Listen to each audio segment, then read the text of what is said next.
The hardest 6 months are now upon us global players, as the upcoming banners are all extremely valuable with some meta shifting operators. This is most prominent in the next 3 banners, which feature the trio that is so meta shifting. Let's stop wasting time and just get right into it.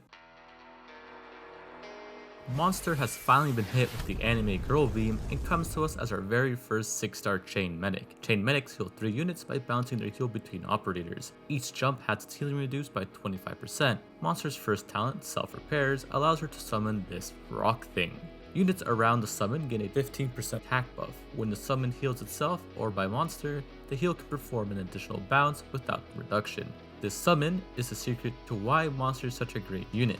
It allows for an almost unconditional attack buff, but this is negligible as you want your units within her range anyways, so that they can be healed. The summon can always be targeted, meaning Monster will always heal 100% strength even if she hits the summon first instead of a unit. The fact the summon can be healed no matter what also helps with her second talent, Tactical Coordination. When healing is performed by Monster or the summon, Monster and the target gain 20 attack speed for 10 seconds. This buff does not stack. This is as an unconditional of a buff as you can get. This is because Chain Medic's healing can jump between even full HP units, ensuring that the buff will be applied even if they are not hurt. So she can ensure every 10 seconds her talent will be applied thanks to the summon being able to be targeted no matter what.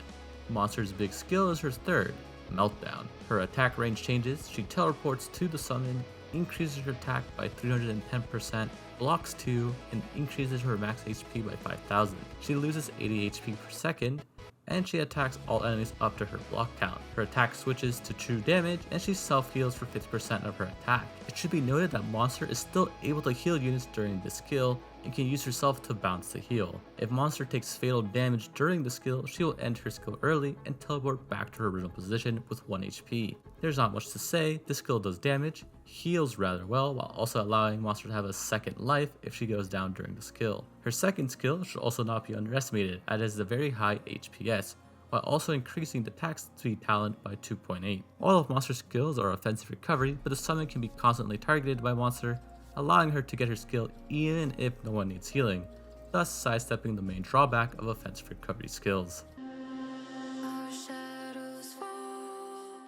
Lemuen finally breaks free from NPC jail and joins us predictably as a Deadeye Sniper, meaning she has a low attack interval and will prioritize enemies with the lowest defense. Lemuen's first talent, Cross-Border Pursuit Permit, if an elite or leader enemy is in the attack range of Lauderano operators for 8 seconds, they will be marked as wanted. Wanted enemies take 15% increased damage from Lauderano operators, and Lemuen can attack all wanted enemies. This talent just gives the Lauderano faction a damage boost against bosses and dangerous enemies. The wanted talent can act as a pseudo global range for Lemuen, as she can target them even outside her range, although she does have to be deployed for enemies to be marked as wanted. Her second talent, Fugitive Extradition Procedures, increases Lemuen attack by 10% and increases her ammo capacity by 1. This is a pretty nothing burger talent that just boosts damage and lets her skill last longer. Lemuen's better skill in my opinion is her second, since it utilizes her talents better. Homecoming Invitation increases Lemuen's attack speed by 80 and gives her plus 70% attack. If there are wanted enemies, she will consume 1 ammo that launches an attack that ignores physical dodge after aiming for 3 seconds. During the time she is aiming, she will gradually increase her attack from 180%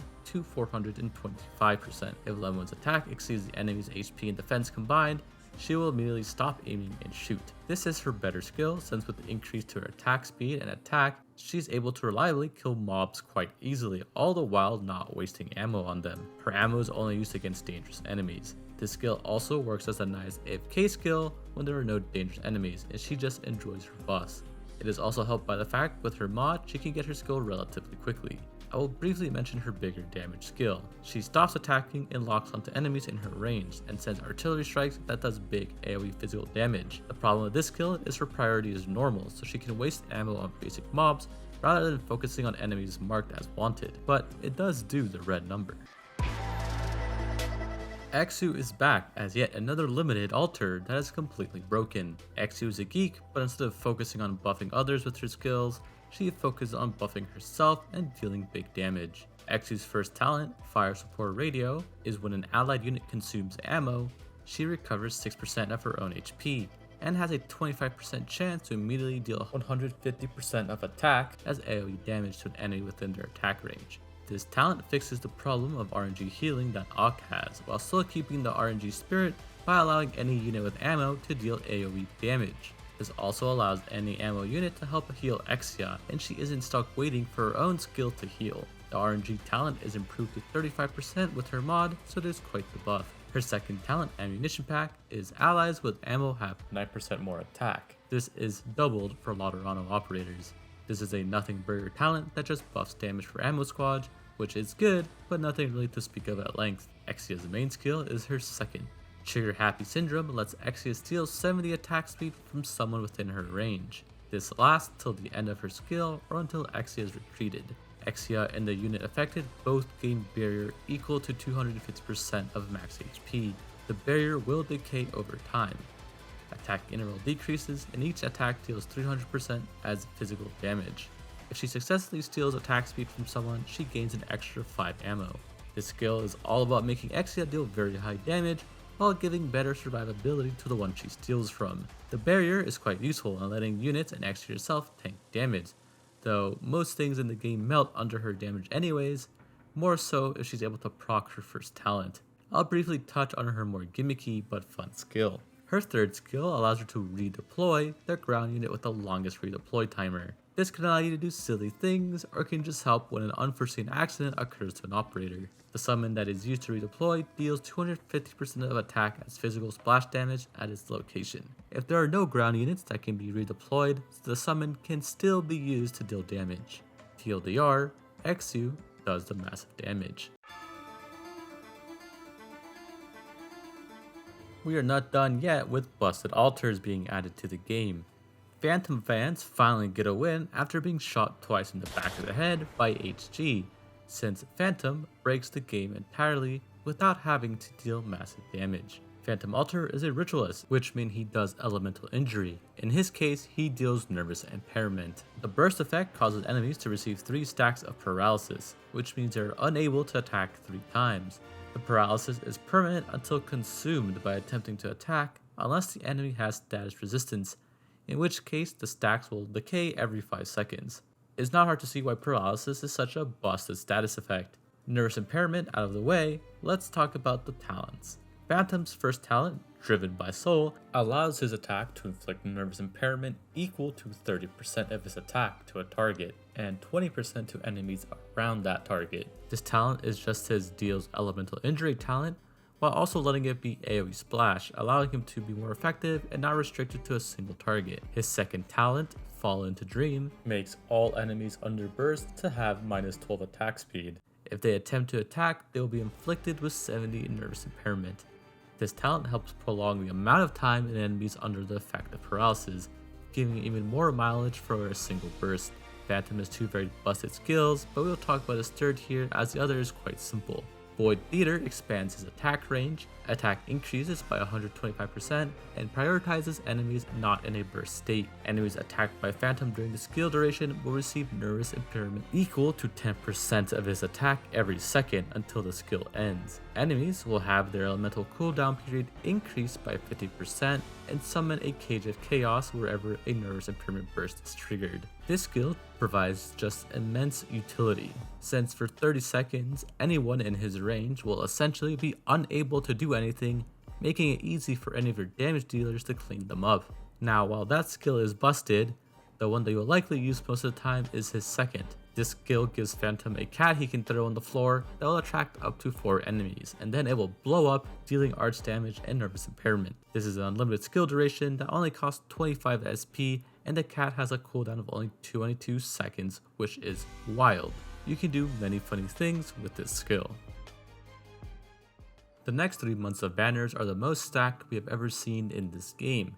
Even looking at the whole 6 months, any of these units would land in high priority were they to be released at any other point, to the point where it is difficult to even separate many of them. We will go over these units in C and release order, and as always, these are just my opinions, and at the end of the day, you have to make the choice on who you want and who will make you the most happy. So let's get started. Monster is just a fantastic buff support for your team. She has decent healing, great on her S2, mixed with an almost free 20% attack and 22 attack speed buff for your team. The summon allows for flexibility in placements and reduces the drawback of having only offensive recovery skills. There's not much else to say, she buffs and heals while also providing true damage if you need it. Continuing with busted units, Exusiai is just a damage powerhouse while providing great buffs to ammo operators, herself especially. Her S2 melts most enemies in the game while providing great survivability for herself and the unit she steals attack speed from. Her S3 allows her to be rather gimmicky and lets you do very fun strategies that involve redeployments. That or it could just save you if someone has an unfortunate accident. Exusiai does big damage and is one of the best units in the game. Older sister Lemuen, unfortunately, is a one-trick pony. That one-trick pony being that she does just massive amounts of damage while not really providing anything else in the form of utility. She's extremely good but suffers from the fact that she exists as a dead-eye sniper. Her S2 is a great AFK skill and will serve you greatly while still providing the big damage against bosses. Her S3, while very amusing, suffers from targeting that follows dead-eye priorities. She does still do the big damage and exists on a banner with one of the best units in the game, so the likelihood of you getting her while going after Exusiai is pretty good. Resident Funny Man breaks the game with his second skill. The capability to lure is both so absurdly good and so absurdly silly. This does not take into account how good paralysis is as an elemental burst. Being able to not allow enemies to attack makes it the best burst in the game. His S3 is just amazing utility. A permanent stall for 30 seconds. What else needs to be said? Now here is an out of context review of the next 6 months. There, see, all of them are in top priority. But obviously that can't stand. So there's actually a secret other list within the top. And boom, there it is. Everyone is so good that you'll be fine picking and choosing anyone from the next 6 months, and it will undoubtedly be an improvement to your roster. Hope you enjoyed. If it helped, consider subscribing, and thanks for watching. Till next time.